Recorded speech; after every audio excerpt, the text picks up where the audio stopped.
T.R.U. investigation and expedition into a red hot tip that we had about a week ago. We got a message on our Facebook page from Kim. He basically told us that we need to stop talking in the middle of nowhere.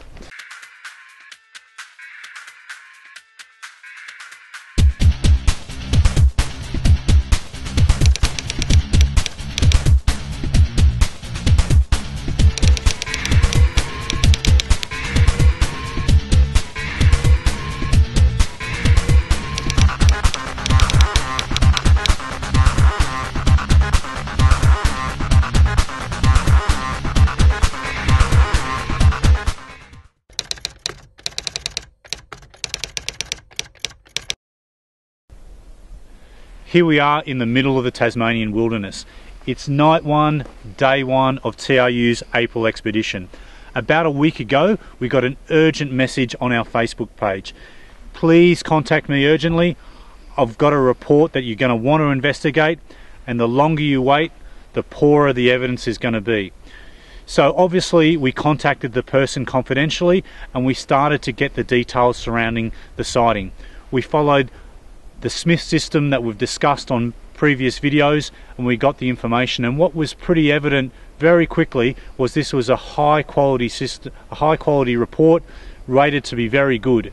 All of the classic signs of a thylacine sighting: an animal crossing the road in an open sort of area, strange gait, strange appearance, clearly not a dog, 2 people involved. As a result of the quality of that sighting, we've decided to travel here and to place a few trail cameras in strategic locations with the hope that we can capture this animal in its natural habitat. Chris and I are travelling down an old forestry trail at the moment, trying to look for a perfect location to actually put this camera. We're looking for a site that has got an obvious animal trail, something that a prey species might follow and a thylacine might chase after them. We've also got to think about the fact that because people are involved in these kinds of sightings, that it is possible that people could come across this particular location, so we've got to think about the security involved in actually placing this camera as well. We don't want it to be stolen, and that's something that unfortunately quite frequently happens when people put trail cameras out.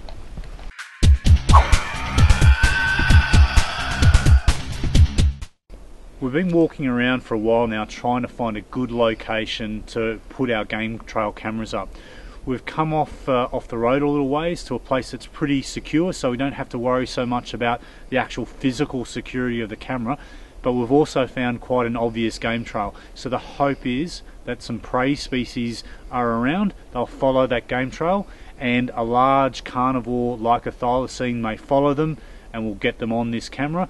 In this instance, this is the Brigo cam, so donated by one of our Facebook followers, Steve. So here's the Brigo cam. Let's see whether we can get some good evidence on it. So one of the things that we've learnt in previous investigations is the fact that a number of environmentals can actually impact on the way that the cameras work or don't work. So I've selected quite a solid tree in this instance, so it won't fall over like we've had in some investigations in the past, just through sort of inadvertent action of the wind and the elements. But also I'm mindful of things like sticks and pieces of grass that may actually make the camera trigger inadvertently and therefore waste battery and video time.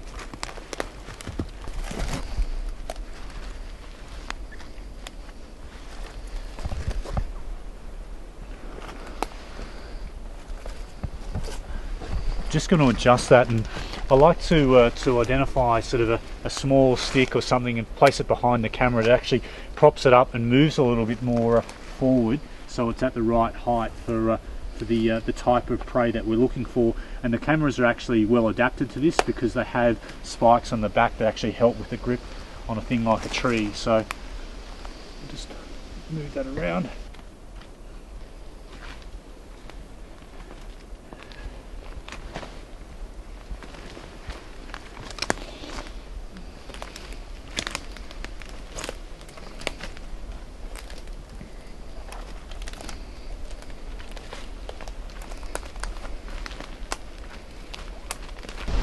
So this camera, second camera, is set to 1080p, so high definition. sound, and it's got 2 bars of battery life, so it should suit the purpose that we have here. So I'll just place it so that it's angled towards the same center of the observation area as the other camera. It's always good setting these cameras up when the temperature has become so low that you can hardly feel your fingers. So it's where you need Snowy to get in those tight places, Tintin. that's right. Tintin is always better off when he's got Snowy on his side. So it's obviously important that we make sure these things are set up before we actually leave them, because we would hate to think what would happen if we actually got good imagery of a thylacine and we weren't able to retrieve it properly. So I'm just going to set it from test so I can actually see that angle now, and set it from test to on, flip it up, move around the back, just have a look from behind the area here to make sure that the angle of attack, as we like to call it, or as Bill likes to call it, particularly when he's got his favourite Panzer style camouflage gear on, and that seems to be about right. So I think if you're happy, Chris, we should leave this site. Just give me the thumbs up. I've got my hands full of lights and cameras and mics and stuff, so that's me giving the thumbs up. So, but obviously before we do that, we do need to do one thing, and it has been mentioned in a number of our comments on our YouTube channel about why don't we use GPS type technology more frequently. Well, the answer to that is we actually do, but quite often we don't actually show it on camera. So in this instance we're using the Garmin GPS Map 62S, and what we'll do is we'll get a very accurate latitude and longitude for where our cameras are, so we can actually come back here quite quickly and find them when it comes time to retrieve the evidence. Our 2 cameras are now set, including the Brigo cam. What that means is we've got these cameras set on the same game trail from 2 different angles. It'll be really interesting to see the quality of the video footage that we get. It's time to move on to our next location.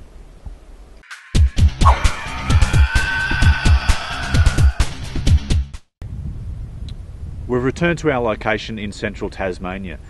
About 5 days ago we put out 2 cameras in response to a very recent sighting, a very recent high quality sighting. The cameras have been out, we're going to go collect them now and see what evidence we've got. This looks like the location here, Chris, the clear indication that a Sasquatch has pushed down that large tree saying stay on the trail. At T.R.U. we're not afraid of Sasquatch because we have one of our own, so we're just going to push through to the camera location. He is not here though. Oh, good point. There's a tree in the way. Yeah, ridgeline's not that good. We've just found the first camera, even though we've got a Sorry, who found the first camera? Well, let me just say that by some complete fluke, Chris has found the first camera. So even though we've got this really accurate GPS, we do still need to spend some time actually looking for the precise location. The GPS will tell you, yep, you're in the area within sort of 10 meters, but things look different in the daytime than they do at night. So there's always that chance that we could come to a location and not find the camera, or if it's been stolen, wander around looking for it for ages. And we have 5 shots set to video 1080p, pretty much full battery, so 1 setup shot, 1 teardown shot. So let's hope we've got 3 usable shots in here. Turn that off. Off to find camera 2. Off to find camera 2. Well, perhaps I should just wait by the support vehicle, Chris, and you find it. That's exactly what I was thinking. Yep, okay. 242. Waz is wandering around aimlessly with his GPS, and it's right here. 242. 7. So if we take out 2 set up, well, could be us wandering around aimlessly in front of it as well. Hopefully there's 5 decent shots, a setup and a breakdown. That's the Brigo cam, isn't it, Chris? That is the Brigo cam, and someone did actually set it correctly. 1080p video. Awesome. Did I mention 2 for 2? 2 for 2. Who would have thought? Who would have thought? I think it's those instinctive hobbit tracking skills that have come to the fore. I'm not the founding member of this organisation for nothing, Warren. Oh, I thought it was because you drew the short straw. Yeah, pretty much. How does it feel to be downsized, or what would you call it, demoted to associate member, Warren? Well, I guess it's pretty devastating actually. Yeah, all because I couldn't find those 2 cameras despite having a GPS. Life's pretty tough in T.R.U. Yeah. Anyway, enough of that rubbish. We've got the 2 cameras. They're in the backpack. It's time to head back to the support vehicle, drive back to T.R.U. headquarters and see what evidence we've collected.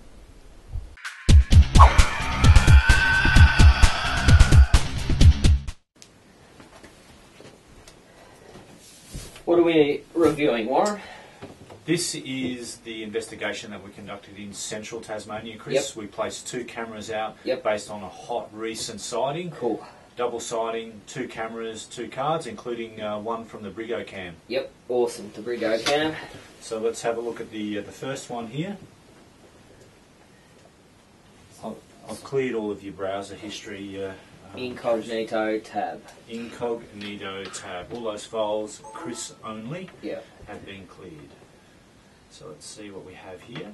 I wouldn't log on to catherinewinnick.com. catherinewinnick.com. Okay, just find here. Hey. Hey, so we have 9 images. Yep. So let's just... And these will be 1080p. 1080p. So And they will have sound. they will have sound from the good little Acorn 6210, number 1.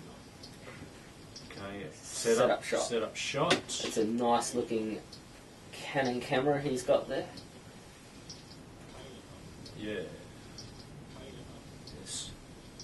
You hear the voice of some roguishly handsome guy in the background? Really? I can just hear you. Yes, that's what I meant, Christopher. Oh, sorry. So here's- It was an attempt at humour. So this is 8:30 the day after we set it up. It's awfully light at 8:30. Well, if you're ever actually out of bed at 8:30, you realise the sun is up at that time. Really? Chris? I can't see anything. I can't see Jack. Move on. Move on. So that was image number 2. Image number 2. Just dealing with a bit of glare on this screen here. Yep. Adjust that up a little bit. Image number 3. Which will be nothing. 32 kilobytes. It's No.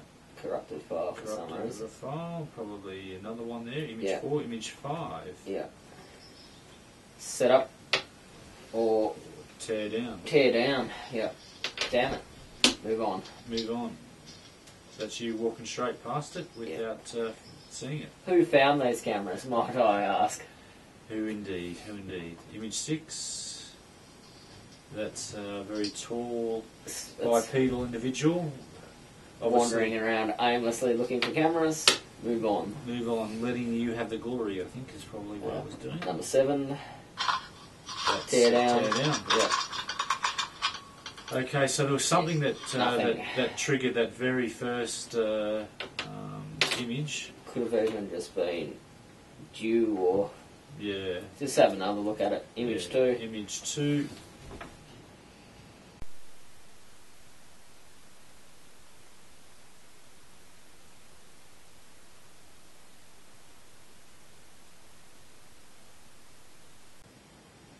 No, I can't see anything. Can't It's see certainly anything. not a large marsupial carnivore. No, Camera certainly 2. not. Camera 2. What's that?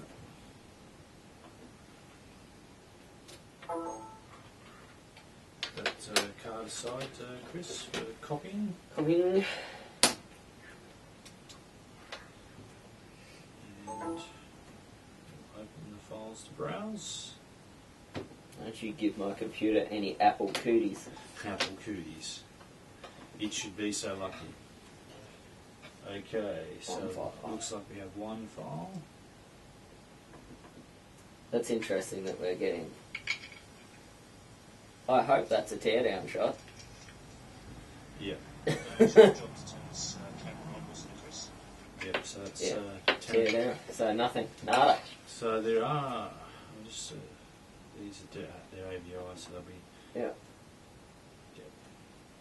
Nothing. Oh well, unfortunately, it looks like we haven't got anything there, Chris. So just pity, but that's the game. That's the game. If we're going to do it properly, the camera's out there for a reasonable amount of time. Yep. Good location, good habitat. Just very rapid recent response. Rapid response. So I think the area does warrant future investigation. Though. Absolutely. It is the epicentre of a lot of modern sightings. Absolutely, and it was a double sighting, 2 individuals involved, very credible, in the right area. So I think that we should come back here in the future. Absolutely. Cool. Cool. On to the next. On to the next.